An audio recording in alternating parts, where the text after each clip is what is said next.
Dylan Dubé's lawyer finished her closing argument. This is part 1 of my day 3 recap of the closing arguments in the 2018 Team Canada essay trial. Make sure you follow so you don't miss anything as the trial wraps up. While talking about the group chat about the players, the lawyer said to this day, none of the players have spoken to Dubé and there is no collusion to make up a story. Quote, this is the most lame attempt at collusion I've seen in my life. She then said that Dubé wanted to tell the two Hockey Canada officials his own story and not have others tell a story for him. She said that it would be natural for a scared, nervous, and naive young man. Quote, these are not sophisticated adults, they're young men. She then said the Crown hasn't proved beyond a reasonable doubt that Ian was not consenting. Quote, this alone warrants an acquittal against all of the defendants. However, the judge can also consider, quote, the absence of consent is subjective, and that given the testimony of the men, Ian could have been, quote, pretending to consent while, quote, not consenting in her own mind, and her client had a, quote, mistaken belief Ian was consenting. That was it for her, and then Cal Foot's lawyer started her closing argument. Right out of the gate, the lawyer said, quote, Cal Foot did not sexually assault EM in the early hours of June 19th, 2018. He did not come completely out of nowhere, fully naked from the waist down,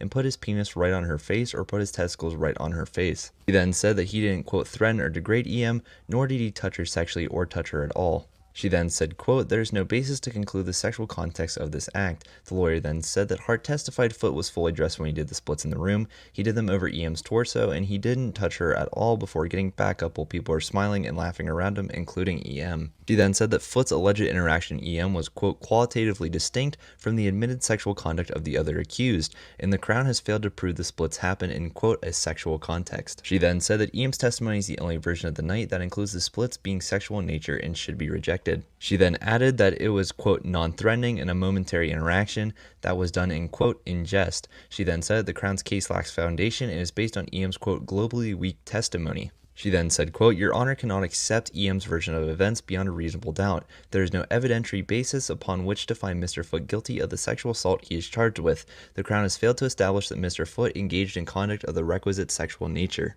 She then argued that reasonable doubt, quote, doesn't require finding the complainant had in fact consented to each and every sexual act. Such an approach wrongly reverses the burden of proof. She then said that EM changed her story to, quote, falsely sexualize Foot's splits. She then said that in 2018, EM told the London police detective that someone did the splits, but she didn't tell them that the man was naked. The lawyer then said, quote, she didn't say it in 2018 because the person was not naked. Her explanation is nonsensical. She then said that her client is a, quote, tall guy who is flexible and would do the splits at a moment's notice, including on the dance floor that night at Jack's bar. It was something he could do with his clothes on. Quote, there's evidence that people in the room said, quote, Footer do the splits. There's no evidence people said, oh, and take your clothes off. Take your clothes off this time when you do the thing that you do every time you do the splits with your clothes on.